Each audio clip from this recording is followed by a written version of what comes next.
Bismillahirrahmanirrahim. Assalamu alaikum. Welcome to Newsroom. I'm your host, Omar Khalid. But today is Monday, the 4th of October 2021. These are the stories that will be under discussion during the course of the show. We'll begin with the news from Kabul, where at least 5 civilians have been killed in a bomb blast at the entrance of a mosque in the Afghan capital of Kabul. This happened on Sunday. This was also confirmed by a Taliban Interior Ministry spokesperson. And of course, the explosion was caused by a road bomb, and they said the investigation was ongoing, but a lot of reports point towards Daesh or the IS behind this incident. Also, the Taliban say they have destroyed the cell of an Islamic State group hours after the Kabul blast. This was confirmed by Zabiullah Mujahid, said fighters carried out the operation in the north of Kabul on Sunday evening. Our second segment, ladies and gentlemen, concerns the Pandora's Papers, of course the second part of the Panama Papers that came out, and of course all of this points to many more groups, many heads of states, many important personalities, business and otherwise, from across the globe, and it points fingers at many others having offshore accounts illegally. Now we'll be talking about this in our second segment. The whole process of investigation involved some 600 journalists from media, including the Washington Post, the BBC and the Guardian. Our third segment, ladies and gentlemen, is about the Kamyab Pakistan Programme that was launched by the Prime Minister Imran Khan, worth 1400 billion rupees today, which aims at uplifting 3.7 million poor households. Now it has got 5 different segments in it that we'll be talking about during the course of the show. And of course, the Prime Minister said it was a landmark initiative that will bring improvement in the living standards of the common man. Then we'll be talking about Indian protests to boycott Pakistani restaurants, ladies and gentlemen, in the United Kingdom. You can see the visuals in your parallel window. A small group of Indian community held placards, shouted anti-Pakistan slogans. This happened on the 1st of this month and showed their solidarity with the Indian armed forces deployed at the Pak-India borders. Not the first time that something like this has happened, and also not the first time that India has exposed its own nature, its own mindset, as far as not only the minorities in its country is concerned, but also its neighboring countries and the attitude it has towards those countries are concerned. And then finally, we'll be talking about farmers' protests. You know, it has been more than 1 year since the farmers' protest has been going on in India. But what has now happened of late is that 4 farmers have been killed when violence broke out in Uttar Pradesh, one of the Indian region states, after a convoy of cars that was linked to a federal minister's son ran over a group of farmers that were protesting. And of course, this goes on, and there are so many other things that we could talk about India as well, but let's restrict ourselves to the farmers' protests, and that's going to be our last story. Let's begin with our first segment, ladies and gentlemen, and that concerns news from our neighboring country, Kabul, where of course a roadside bomb blast went off Sunday, and in retaliation also we saw the Afghan Taliban's government swiftly reacting to the IS. More in the following report.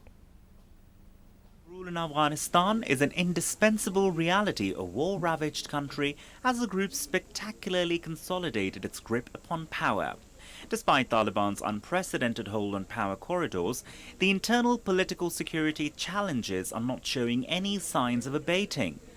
As the funeral prayer ceremony for Taliban spokesperson Zabiullah Mujahid's mother, who died last week, was being held at the mosque on Sunday afternoon, a bomb blast rocked the gathering, leaving a number of civilians dead. Though no one hitherto claimed responsibility for the attack, however, since the Taliban ascendance to Kabul in mid-August, insurgent attacks by the militant Islamic State group to challenge the new rulers of Afghanistan have increased. These terror attacks, orchestrated by IS, purportedly aided and abetted by shadowy forces, depict chances of protracted confrontation between armed militants and Taliban in Afghanistan. Besides internal challenges, Taliban rule is facing myriad challenges from external front as international community is pressing the group to fulfill its pledges regarding political inclusion and rights of minorities. Qatar's top diplomat, Foreign Minister Sheikh Mohammed bin Al Thani, noted that the Taliban's moves on girls' education in Afghanistan are very disappointing and a step backwards, and pressed the group's leadership to imitate Doha model of an Islamic system. Moreover, the European Union Foreign Policy Chief Josep Borrell, speaking at a joint news conference with his Saudi Arabian counterpart, cautioned that the Taliban government's conduct up to now is not very encouraging, and any economic collapse in Afghanistan would rise the risk of terrorism and other threats. Borrell hoped that we can manage to reorient the Afghan government, adding that he hoped Qatar could use its strong influence in the Taliban to encourage the groups to improve its treatment of civilians. Now, to talk more about this latest incident that has emanated from Afghanistan, we've been joined by Usama Nizamani. He is a foreign affairs expert. Usama, thank you very much to have joined us. Usama, how do you view this, of course, latest incident that has happened on Sunday? We also saw the Afghan Taliban retaliate as a result of this incident. We also remember what happened in Kabul some time back, where scores of people were killed, and of course IS or Daesh was behind both these incidents. How do you see this further developing? Do you feel more clampdowns are going to be done as far as Daesh is concerned in Afghanistan? I think this is a very serious threat, not just facing Afghanistan, but also the region, as we've had these discussions on your show previously also. So I think it is one of the most imminent security threats to Afghanistan right now. And I think it brings us back to the point where there is a likelihood and a possibility, given that IS poses threat not just to Afghanistan, but also to regional countries and also to some of the countries that were engaged previously in Afghanistan, especially the United States, the European countries. So I think it provides a common denominator for many of these countries to somehow, come together and think about, forming a common strategy against the group. Because if, unfortunately, chaos is to break out in Afghanistan, it would just not, throw Afghanistan back into becoming a safe haven for all the troubles, but also, terrorist groups like Daesh, especially, the U.S. efforts after 9/11 has been to root out terrorist groups like Al-Qaeda. So the U.S. efforts has been to root out the terrorists outfits. We've talked about Al-Qaeda, but of course Daesh is a growing phenomenon, and as we see it grows even further. Russia, you remember very well, has had many apprehensions as far as this growth of Daesh is concerned. Do you feel, as you said, that this growth of Daesh is going to have an effect, an adverse effect also on the neighboring countries of Afghanistan? Do you feel also that these countries should get together and kind of launch an offensive against Daesh with the help of Afghan and the Afghanistan government? I think, I don't know if a joint offensive could be mounted against a terrorist group, but certainly, a strategy can be charted out by regional countries and also extra-regional countries to somehow, contain this threat. Of course, this needs to be seen in the broader purview of the fact that the regional countries want to now move towards, geoeconomics. They want to have more connectivity in the region. But that could not take place unless, this imminent threat from terrorism. You talked about geoeconomy. I'd like to understand a little something as far as economy is concerned. Let's take geopolitics or geology out of the geoeconomy. Economically, Afghanistan is not doing extremely well. We know that a lot of funds are still stalled as far as the international authorities are concerned, and a lot of skepticism also remains as to how Afghanistan is going to evolve if this situation continues. Do you also feel that groups like Daesh could further prosper if economic clampdowns continue on Afghanistan? I think that is all the reason why economic stability needs to be provided to Afghanistan. I think right now the focus in Afghanistan should be the people of Afghanistan, not any group, not any entity, whether it be Taliban or any other group. I think the focus should rather be the people of Afghanistan, because I think at the end of the day, even some of the efforts, a lot of these efforts that were being extended towards state building by US, by other European countries while they were here in Afghanistan, they were meant towards improving the welfare of the Afghan people. So I think the Afghan people, a good number of them that are staying behind in Afghanistan need to be reassured that, the international community stands with them. So I think to that end, it's important, given this development that has taken place in form of the 300 million euros that has been pledged by the EU Commission, which is that enough? Is that enough, Usama? I think you're certainly right. It's certainly not enough, but I think the intention and the action has started flowing, to that direction. I think more can be done, but why there is an impediment, I think Taliban needs to, the group needs to sit down and think that they need to address some of the concerns of the international community and also the regional regional countries, especially Pakistan's government has also put out that unless human rights conditions are not addressed in Afghanistan by Taliban, it would be very difficult to make a lot of headway that is being expected by the group. So I think they need to make good on their promises, especially with respect to human rights, particularly in reference to the aspect of girls' education, the inclusion of women in the government, and also the fact that they need to have a more broad base of inclusion. Now, speaking of people, speaking of the Afghani people, let's come to the governance and the government in Afghanistan. And this also the question marks that are being raised as far as the international authorities are concerned, especially in respect to what the EU policy chief Joseph Borrell said in Doha. And he said that he was not really happy as far as the Afghan government is concerned. He said that the quote unquote that the behavior was not very encouraging. Why are there such statements and such sentiments also coming out from the EU and also from the West? I think some of these concerns are not just being are taking place or are being echoed not just in Europe but also in regional countries, and also, as you just alluded to, the statement by the Qatari top diplomat, and a similar statement, if I recall correctly, was also made by Pakistan's ambassador to the U.S.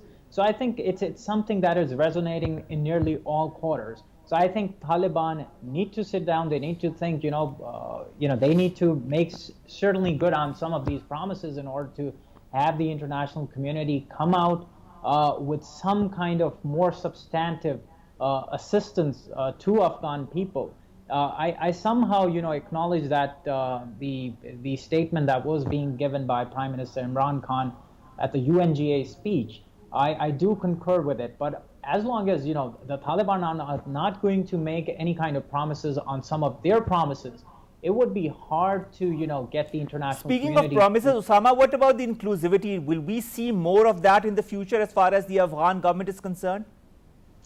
I think I personally cannot be in a position to predict that, but I think Taliban need to see what is at stake, at least over here, for the Afghan people, for the Afghanistan's economic prosperity in the long run.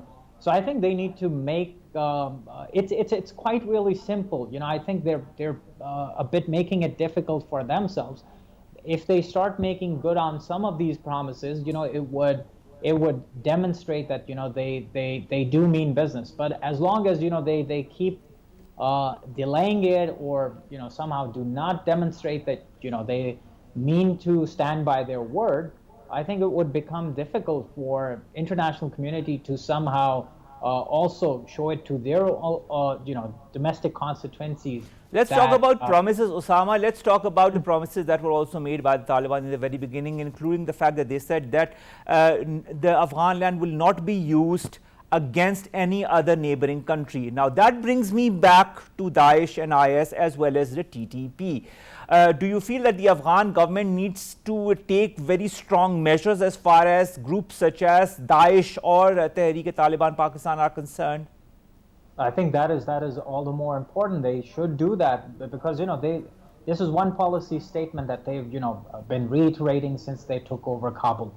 But we haven't seen any kind of credible progress, given the fact that attacks on Pakistani security forces have been on the rise in the past few weeks, and this is certainly a sign of concern for Pakistan. Though Pakistani government has said that it would consider engaging, or it is engaged in talks with some of the elements of the TTP. But I must say that the government should at least consider reaching out to different political stakeholders in Pakistan, because nearly every major political party over here has been affected by terrorism. Secondly, nearly every major political party has been a part of the war against these terrorist groups. So I think it makes it all the more important why the government should reach out to other political actors. But then at the same time, I think Taliban should take stern action against groups like TDP, ETIM, you name it, Al-Qaeda, any group which is present in Afghanistan and is using their soil. They need to certainly make good on these promises. This includes the formation of an inclusive government, delivering their promises on human rights, inclusion of women in key roles.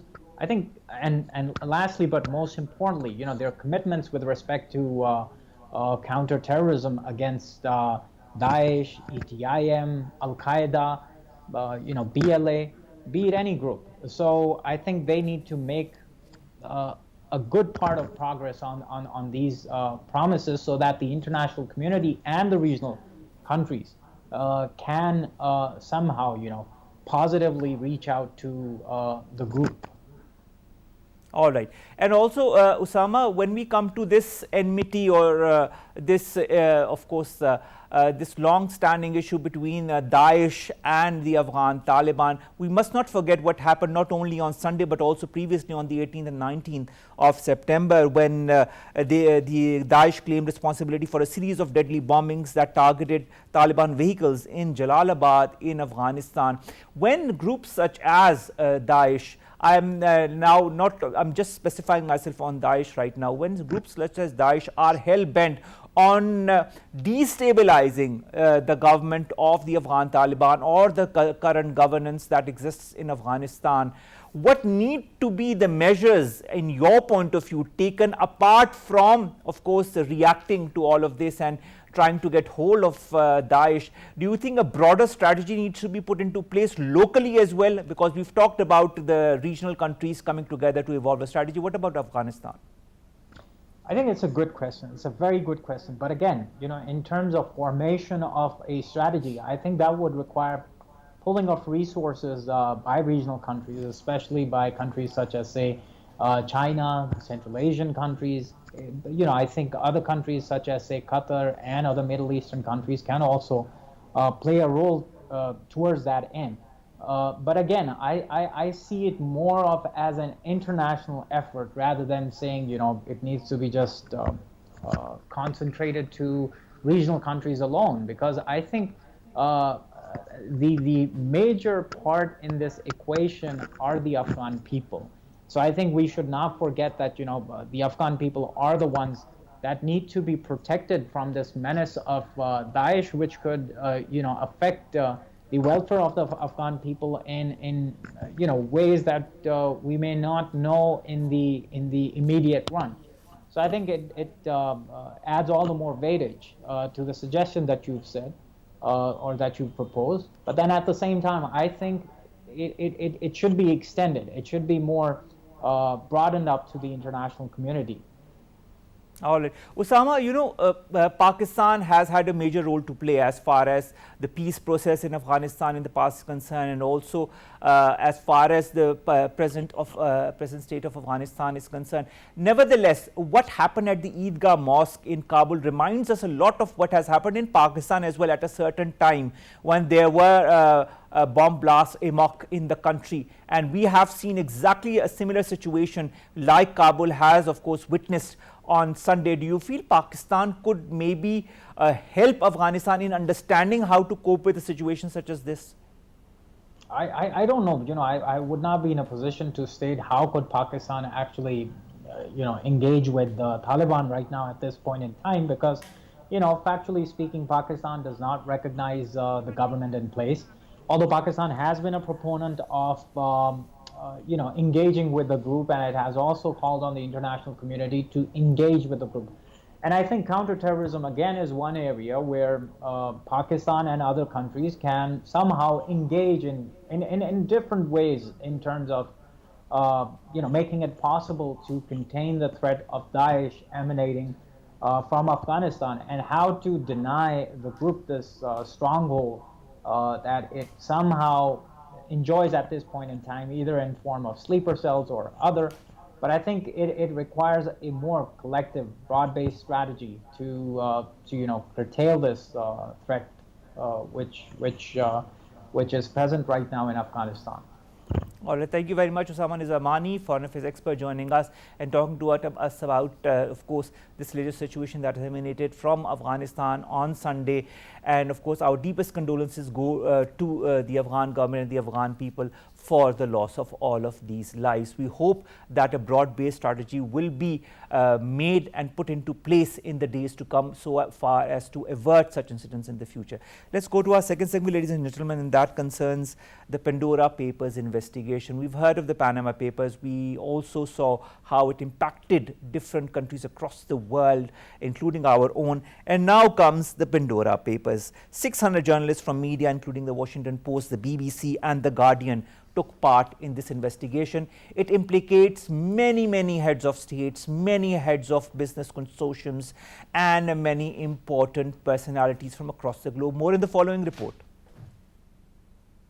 The global inequality and innumerable attempts of multilateral initiative to dispute wealth for egalitarian world order are circumvented by tax havens. The offshore tax havens depict colossal challenge for developing and developed states to generate global tax revenue and hold accountable ill-gotten wealth. The Panama Papers, Luxembourg Leaks and Paradise Leaks vividly unraveled the menace of systemic tax evasion and money laundering which is being carried out in collusion with domestic and international accomplices to conceal the staggering wealth from states' tax and accountability apparatus. According to statistical estimates of international tax policy experts, global tax revenue lost as a result of incidents of tax havens stands at staggering $200 billion per year. Adding another gory chapter in Global Tax Evasion Chronicle, the International Consortium of Investigative Journalists unraveled a trove of private financial records labeled as Pandora Papers. The earth-shattering Pandora Papers investigation crystallized after rigorous investigative work of some 600 journalists from media, including the Washington Post, the BBC, the Guardian, which concluded its findings based on the leak of some 11.9 million confidential documents from 14 global financial service companies. It's pertinent to mention here that ownership of offshore companies is not illegal in most countries and does not blatantly hint at financial jugglery, but the instrument is frequently abused to avoid tax liability or to maintain secrecy around illegal financial transactions. The offshore assets of heads of state and government revealed in Pandora Papers expose duplicitous rhetoric of government officials while secretly enriching themselves at the expense of general public. Premier Imran Khan vowed to investigate all Pakistani citizens mentioned in the Pandora Papers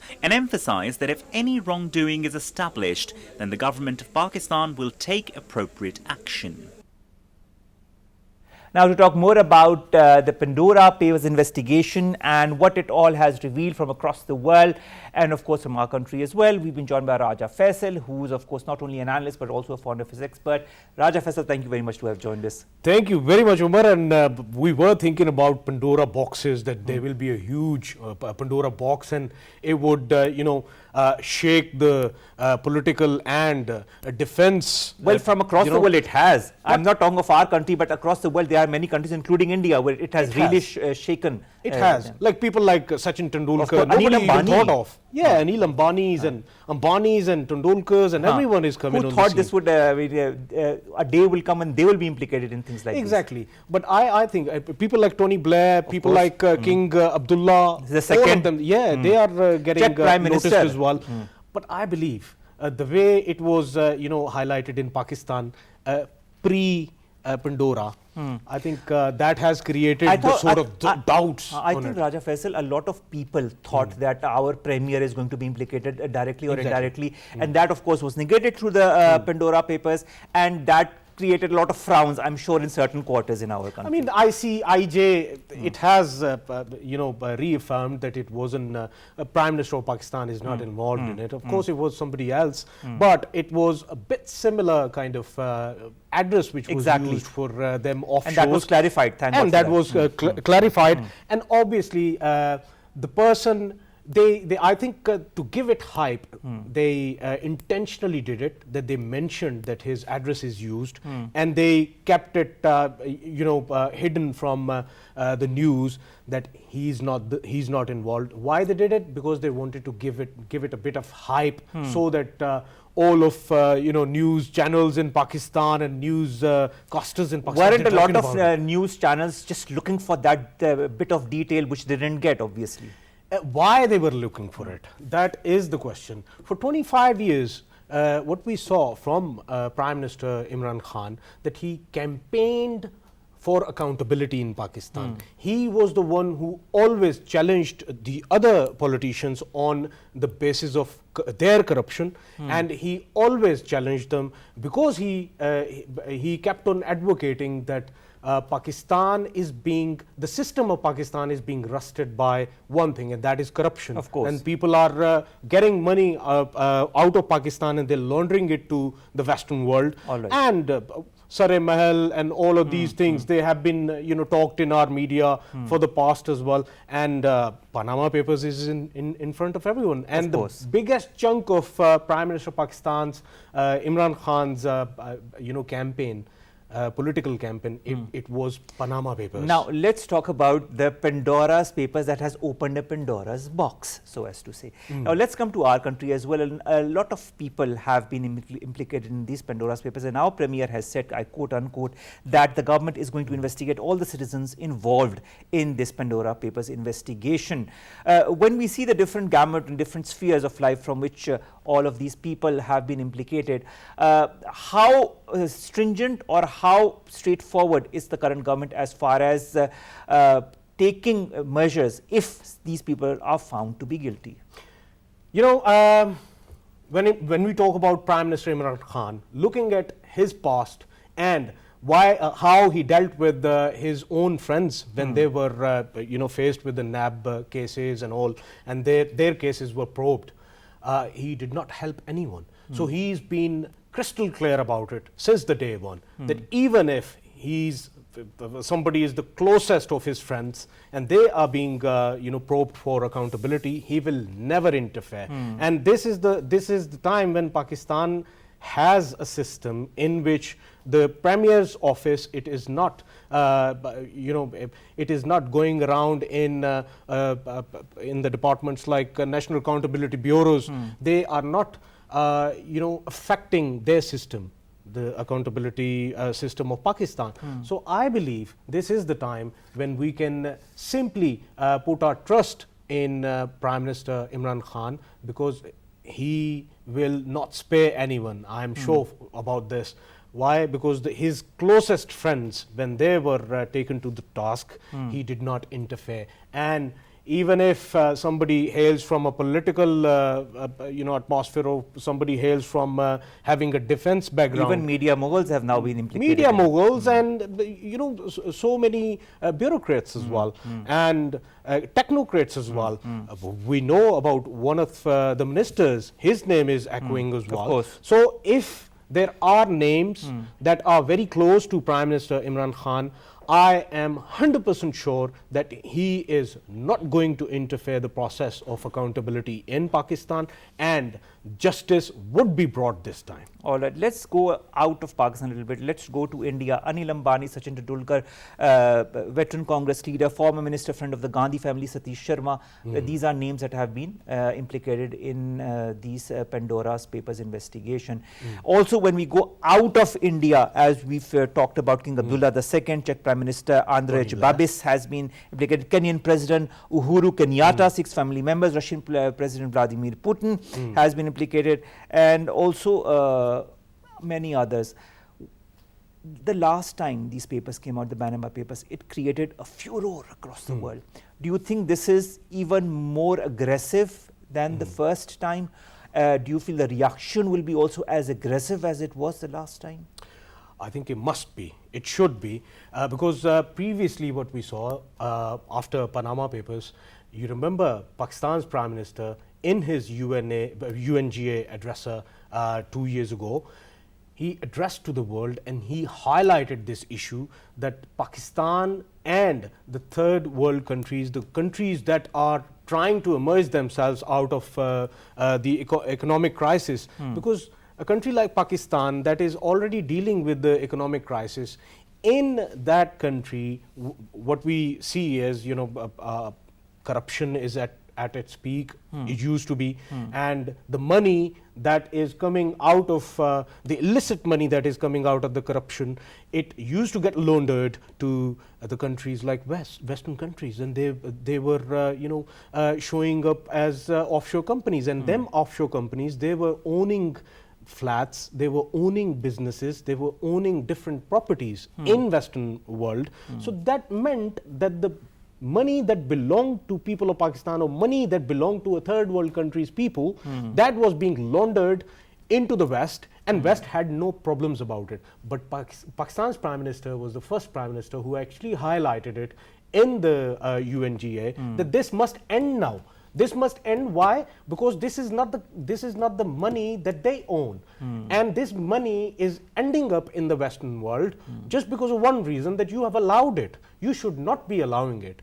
I think this narrative would you know, would easily be accepted or penetrated within the Western world right now, because end of the day, this money is illicit money. This money belongs to people. The money is illicit, it belongs to the people. Nevertheless, there are processes, there are organizations that facilitate these offshore companies and the emergence of these offshore companies. Don't you feel there should be some kind of an international conglomerate that should kind of put a stop once and for all to this mechanism? Well, there is no sort of legislation for it, but I think if countries can come forward by their own, and with their own initiatives, like if we talk about Britain, in Britain, we have seen in past that people of Britain, they are of the view that their government should not be facilitating these kind of corrupt people. They do not cater, they ask their government that they should not be catered in London or in cities like Manchester. They are owning their businesses there, they are owning their flats there. So people of Britain, they know about it, and yes, they are talking about it. Until unless their own politicians, they highlight it and they shun these kind of practices, I think it would not be possible. But if we talk about United Nations, if we talk about European Union, exactly. Now these are organizations where such laws could be promulgated. Exactly. And I always think about one thing, you know, FATF, it keeps on pressurizing Pakistan, it keeps on pressurizing countries like Pakistan for changing its foreign policy narratives and all, and that's how they're you know, they are pushing Pakistan's economy all the time. Why can't they initiate something like that? I mean, if there's an organization like FATF, there could be an organization that could curtail all such mechanisms in the future. Exactly. And if they can pressurize countries like Pakistan, countries like African countries, or like, let's say, the Eastern countries, if they can pressurize them for certain reasons, that, oh, you have to do this and you don't have to do that. If there are do's and don'ts for countries like Pakistan, why there aren't any do's and don'ts for countries like Britain, countries like America, countries like, you know, where all of these offshores, they are working and they are facilitating them. And right now, I mean, why I'm talking about this, that they did highlight the Tony Blair case as well, and in the way they are talking on you know, different on their own media, they are not highlighting it with the perspective that the practice of having offshore and making offshore and buying properties is a sort of odd practice. They don't shun that, but with the countries like Pakistan, where there is corruption a different attitude as far as different countries are concerned for the same mechanism, for the same processes. Now, of course, this is the largest ever journalistic collaboration as far as the Pandora's Papers investigation are concerned. We've seen the Pandora Papers, we've seen these papers, and we've seen 11.9 million confidential files leaked from 14 offshore financial services firms in this very investigation. Do you feel this will put some fear of God in some of those people or a lot of those people who are implicated in this investigation? You know, after talking about the more than 600 journalists involved in it, and you know, so much effort putting into it. 150 media outlets. 150 media outlets are highlighting it, and more than I think 117 countries. You know, 117 countries. This is not a joke. This is not. Still, you are talking about the fear of God. If somebody is having a fear, he would not be having fear of God. He would only be having fear of you know, media gods. But do you feel precedents such as the Pandora Papers, this one, is going to set up some kind of a precedence as far as the emergence of such processes in the future is concerned, like offshore companies and so on and so forth? They will be deterred, of course, in a country like Pakistan where media is very vibrant now. I mean, previously it used to be said about PTV that you can't talk about these things on PTV. We are talking right now. We are talking right now. So that means freedom of speech is there. Then we have social media, and you already know, and I know that the way these people are getting sort of you know, bashed on social media. If they had sort of you know, some respect left in there, they should come forward and talk about it. Why did they do it? And you know, if somebody is still holding on office, he should step down and present himself for an accountability. And I think that's how the things would move on in future. And if somebody is you know, watching us out there, he must know that in future, if he's planning to do something, there will be, you know, other papers as well coming forward. Because it's just the beginning. I'm sure there will be other papers in the future as well. One last question: do you feel countries should follow the example of Pakistan and our premier, as they have kind of put a very stringent check as far as corruption is concerned? Very true. And I think FATF, the way FATF pushed Pakistan, it was, I should consider it as a blessing in disguise as well, because the system has improved itself so much that you know, the flaws they used to exist in the past, we are not seeing them flaws anyway. And now the stance of Prime Minister of Pakistan, it is an example for rest of the world, especially for the struggling countries. It is an example that they must come forward as well, and they must have a clear stance on it. And I personally believe Pakistan needs to do more on it in terms of legislation. Sadly, the current government hasn't got the right number in the parliament. If they had the right number in the parliament, then legislation would have been very easy for the government in terms of accountability. There are certain flaws still there that can be, you know, covered through proper legislation.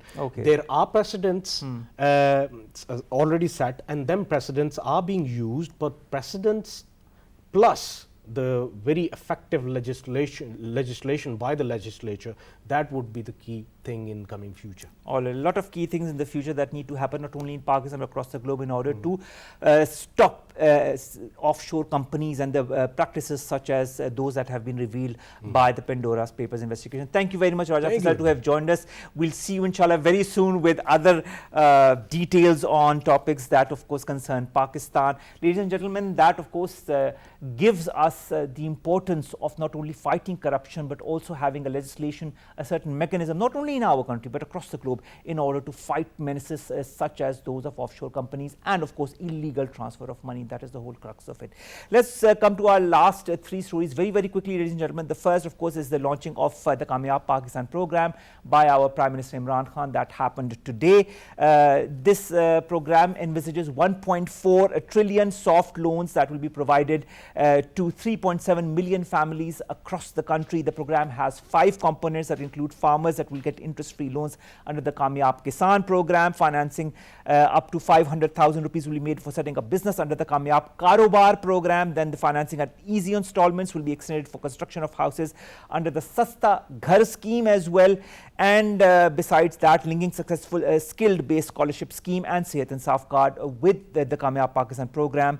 This was, of course, all stated in a press release that also came out from the Prime Minister's office. This is a huge initiative by the current government. government, and it is part of a string of initiatives that the current government has brought forward for alleviating the woes of the common people, of those that are in need, whether it be the Hissas program, whether it be the Kamyab Jawan program or the Kamyab Pakistan program that was launched today by the Prime Minister Imran Khan.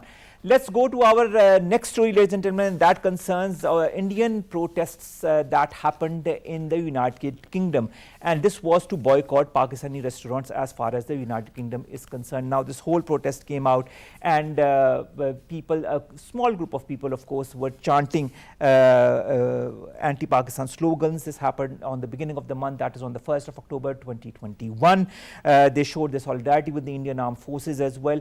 But at the same time, when this is part of democratic norms, you can, I mean, in England, you can protest against anything, but at the same time it also shows a certain mindset from our not so friendly neighbor, that is India, towards not only their own communities, but in this case its neighbors such as Pakistan, that have been trying their level best to kind of normalize relationship with them. Nevertheless, they have never reciprocated. A, B, they have always leveled allegations against Pakistan, and C, they have always tried to discredit Pakistan and put Pakistan in a bad light, whether it be through the EU Disinfo Lab report that was revealed, whether it be through the different dossiers that Pakistan has put forward with facts and figures as far as Pakistan's involvement is concerned, whether it be through Kulbhushan Yadav and all the machinations of the intelligence agency from our not so friendly neighbors that has been involved in Pakistan directly and indirectly, whether it be also through the incidents, the terror incidents that have happened with the aid of India in Lahore recently, and also through Afghanistan into Pakistan in the last few years. India has continued to have a certain point of view and a certain démarche as far as Pakistan is concerned, and this, what we saw on the 1st of October, was just a small glimpse in it. We've seen a lot of many glimpses as far as India is concerned also, but this is also another incident of right-wing Hindu extremists that are, of course, represented by the government that is currently in place in India, that is the BJP government and their RSS ideology. I don't know what's going to happen in the future. I don't know how the Indians are themselves going to react to this right-wing mindset, but nevertheless, incidents like these continue to happen and continue to wane the whole right that India has had and continues to so as to state of being the largest democracy in the world. And let's come to our very last segment, ladies and gentlemen, that also concerns India, but this story comes from within India. Now, at least 8 people, including 4 farmers, were killed when violence broke out in India's Uttar Pradesh state. This happened when a convoy of cars that were carrying the son of a federal minister ran over a group of farmers that were protesting against the farm laws. We know that it has been more than a year since the Indian farmers have been protesting against these laws. There have been negotiations between the Indian government and the farmers community. Nothing tangible has come out of it. Despite that, the Indian government hasn't budged an inch as far as giving some kind of leeway to the Indian farmers community. In fact, the Indian farmers have been labelled as being anti-state, as being so on and so forth. So many allegations that we cannot even talk about in our show. Nevertheless, what has happened is very sad indeed, and of course, in a whole string of incidents that encapsulates India's design and India's psychology in the last few years. This goes on to state as to how much India is really interested as far as its very own citizens are concerned, in this case, the farmers community. This brings us to the end of today's newsroom, ladies and gentlemen. We'll see you inshallah tomorrow with new story segments that concern you, us and Pakistan. In the meantime, get yourselves vaccinated. You know the vaccination centers are open. You can go anytime, you can text, or if you are of a certain age, you can just go without even texting and follow the SOPs. Allah Hafiz.